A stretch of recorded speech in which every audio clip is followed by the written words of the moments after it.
Hi hello viewers, welcome to social post TV. నేను మీ శ్వేత. So ప్రస్తుతం మనతో పాటు స్టూడియోలో ఉన్నారు ఫినాన్షియల్ ప్లానర్ అనిల్ గారు. నమస్తే సార్. నమస్తే అండి. సో ఇప్పుడు మీరు ఫినాన్షియల్ ప్లానింగ్ కి వచ్చేసరికి మనకి చాలా స్కీమ్స్ చెప్పారు పిల్లల గురించి.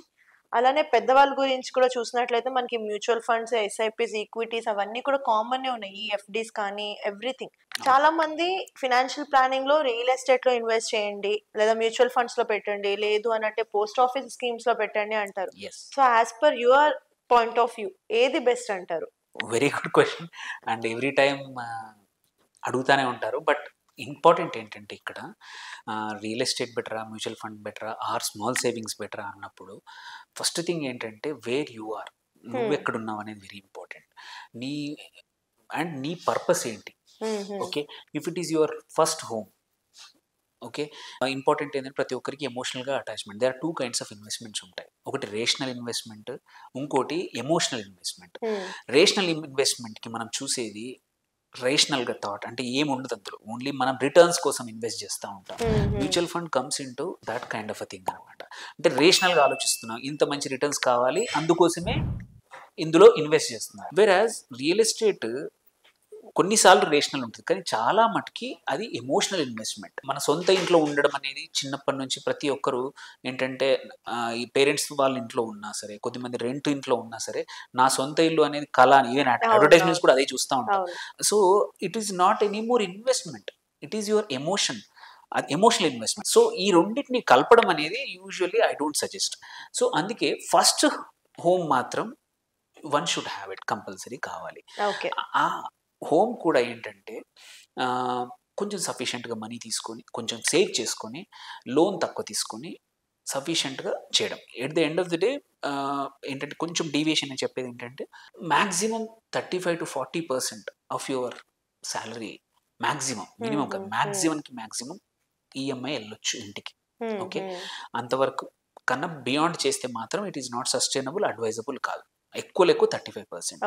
Okay, then coming to first ఇల్లు, నేను చెప్పినట్టు ఫస్ట్ ఏదైతే ఎమోషనల్గా మన సొంత ఇల్లు ఏదైనా సరే, అది ఫ్లాటే అవ్వచ్చు, ఇల్లే అవ్వచ్చు, మన ఇన్వెస్ట్మెంట్, మన శాలరీ, మన ఫైనాన్షియల్గా మనకున్న తాహతుని బట్టి మనం సెలెక్ట్ చేసుకుంటాము.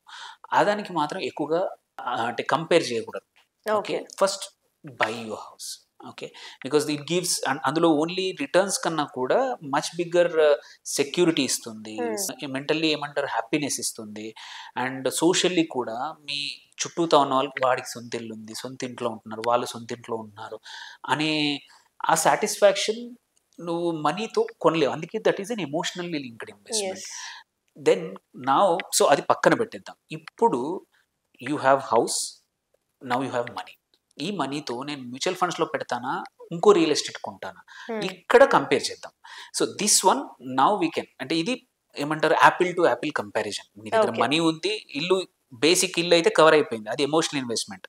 సో కంపేర్ చేయం అది. ఇప్పుడు అడిషనల్ మనీ అనే దానికి ఎమోషన్ లేదు, ఇంకా అక్కడ కంపేర్ చేద్దాం. ఇక్కడ కంపేర్ చేసుకుంటప్పుడు మాత్రం కంపల్సరీ జనరల్గా ఏంటంటే కొద్దిమంది ఏంటంటే సేఫ్టీ చూసుకుంటారు, లాంగ్ టర్మ్ పర్స్పెక్టివ్ చూసుకుంటారు, అండ్ రెగ్యులర్ రిటర్న్స్ చూసుకుంటారు. అలాంటి వాళ్ళకి రియల్ ఎస్టేట్, దట్టు ఫ్లాట్ కానీ ఇల్లు కానీ రెంటల్ వచ్చేది, ఆ commercial real estate better. Okay, just because వాళ్ళ పర్స్పెక్టివ్ ఏంటంటే కొంచెం సేఫ్టీ కావాలి, కళ్ళ ముందు కనబడే రియల్ యాసెట్ కావాలి, అండ్ లాంగ్ టర్మ్ కోసం తొందర ఏం లేదు, రిటర్న్స్ ఇంపార్టెంట్ కాదు, రెగ్యులర్ ఇన్కమ్ ఇంపార్టెంట్ వాళ్ళకి అది.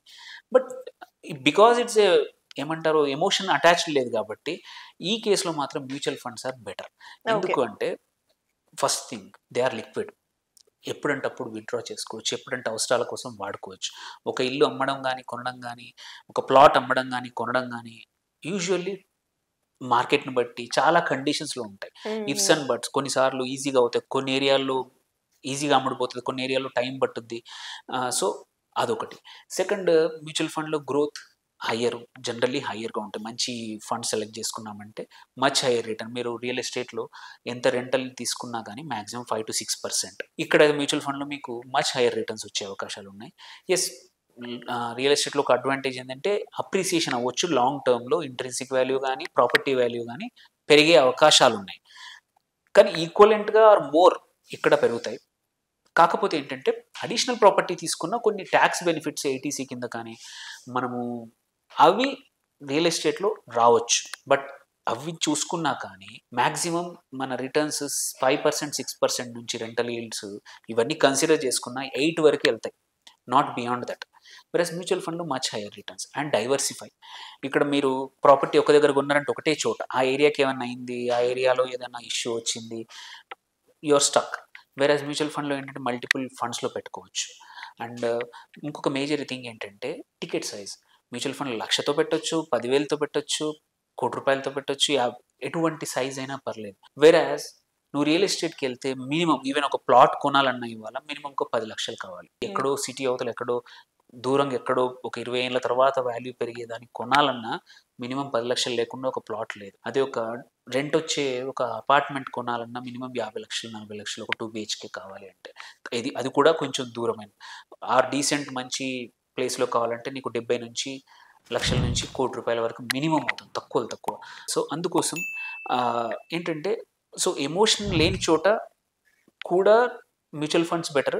ఎమోషన్ ఇన్వాల్వ్ అయిన చోట మాత్రం first house is better. Because అక్కడ మీకు ఎంత డబ్బులు అకౌంట్లో 50 లక్షలు ఉన్నా కానీ ఇల్లు లేదనే బాధ చాలా మందికి.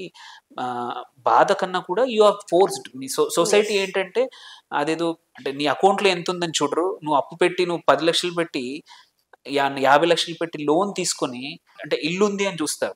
అదే 60 లక్షలు క్యాష్ అకౌంట్లో ఉండి వాడు హ్యాపీగా నెలకి 50,000 రిటర్న్స్ వస్తున్నాయి, బట్ పీపుల్ వాడికి ఇల్లు లేదని అంటారు. అందుకోసం first house is emotion. When there is no emotion, equity and mutual funds are wonderful. Where there is emotion, real estate is better. అంతే. So there is so I say which is better అనేది because it's classifying is better because there is no point. అంటే they are యాపిల్కి మనము జామకాయని రెండింటిని compare చేస్తున్నాము, ఆ టేస్ట్లు మారుతాయి, ఎవరి చాయిస్ని బట్టి వాళ్ళకి నచ్చుతాయి. సేమ్ ఇక్కడ కూడా అంతే అనమాట.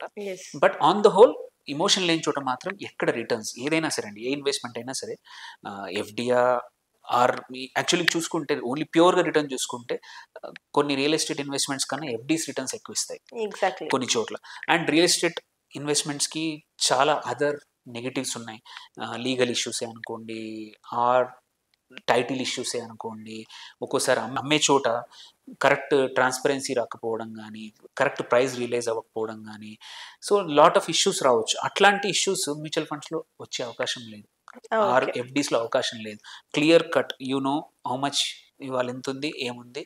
అండ్ ఇంకొక మన సొసైటీలో ఇంకొకటి ఏంటంటే ఇది కనబడని యాసెట్. అది quite common with my experience. నేను 10 సంవత్సరాలు చూస్తూ ఉంటే నీకు ఎంత డబ్బులు ఉన్నాయో కూడా ఎవరికి తెలియదు నీ దగ్గర. నీ స్టాక్స్లో కానీ మ్యూచువల్ ఫండ్లో ఉంటే ఇట్స్ ఫైనాన్షియల్ అసెట్స్. నువ్వు బస్లో వెళ్ళొచ్చు, వాడికి ₹1,00,00,000 ఉన్నా ఎవరికి తెలియదు.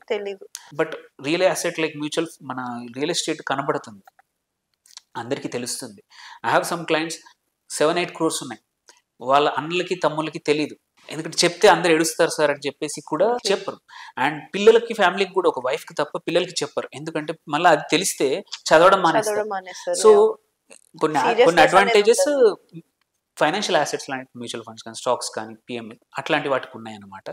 సో బట్ కొద్దిమంది ఏంటంటే consider wealth only real estate వెల్త్గా చేస్తారు. ఎందుకంటే చాలా మంది పరంగా మాత్రమే చూస్తారు. మల్టిపుల్ జనరేషన్స్ మనం చూస్తున్నాము, వాళ్ళు ఎన్ని ఆస్తులు ఇచ్చారు, ఎన్ని ఇల్లు ఇచ్చారు అనేది చూస్తారు. కాబట్టి అట్లాంటి వాళ్ళకి అది better. So it is all about whether you attach emotion or not అనేది, based on that which is better అని చెప్పొచ్చు. సో అది ఎమోషనల్గా అటాచ్ అయి ఉండి first house is better. But వర్చువల్గా మనకి సొసైటీ ఇచ్చే ఫోర్స్కి మాత్రం మనం అప్పులు పాలయ్యి ఎలాంటి ఎమోషనల్ డెసిషన్స్ తీసుకోకుండా ఉంటే హ్యాపీగా లైఫ్ లీడ్ చేయొచ్చు. Yes, thank you so much sir. Thank you అండి.